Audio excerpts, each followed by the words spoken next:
गांव शोक में डूबा हुआ है। यहीं पर मनमोहन सिंह का जन्म हुआ था और यहाँ के प्राथमिक विद्यालय में ही उन्होंने शुरुआती पढ़ाई की थी।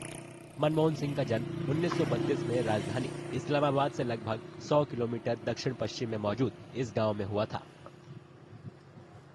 गुरुवार को मनमोहन सिंह के निधन की खबर फैलने के बाद गांव के लोगों ने भारत के पूर्व प्रधानमंत्री को श्रद्धांजलि देने के लिए शोक सभा की। मेरी और मेरे पूरे गांव की ये हालत है कि हम इंतहाई अफसरदा हैं। हम यूं समझ रहे हैं कि हमारे किसी घर के फर्द की आज डेथ हो गई है। मनमोहन सिंह का 1938 में गांव के प्राथमिक विद्यालय में दाखिला कराया गया था।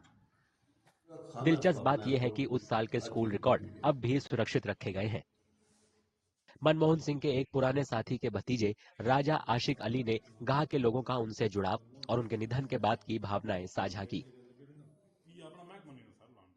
डॉक्टर साहब के खिलाफ जब अदम-ए-एतमाद की तारीख आई और नाकाम हुई तो लोगों ने जश्न मनाया। 2004 में खुश हुए और आज 2024 में ये तमाम लोग गमज़दा हैं। सुबह से राज साहब के घर में आ रहे हैं और अब तमाम इकट्ठे होकर इन तमाम की ख्वाहिश है कि अगर ये पॉसिबल होता तो उनकी आखिरी रसूमात में शिरकत करते, लेकिन हमने आपस में बात की है कि ये पॉसिबल नहीं है। दोनों मुल्कों के तलकात ऐसे हैं कि हम नहीं जा सकते, तो ये उनके अफसोस के लिए सारे इकट्ठे हुए हैं। गांव के लोग चाहते हैं कि मनमोहन सिंह के परिवार के लोग वहां आए।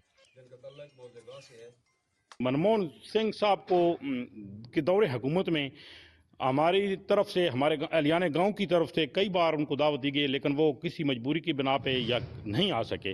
अब हम उनके दुनिया के जाने के बाद मेरी और मेरे गांव वाले को ये दिली ख्वाहिश है कि अल्लाह करे कि उनकी बीवी कभी आ जाए या उनका कोई बेटा है या उनकी बेटियां हैं तो वो इस गांव का विजिट करें, तो हमें इंतहाई मुसरत होगी।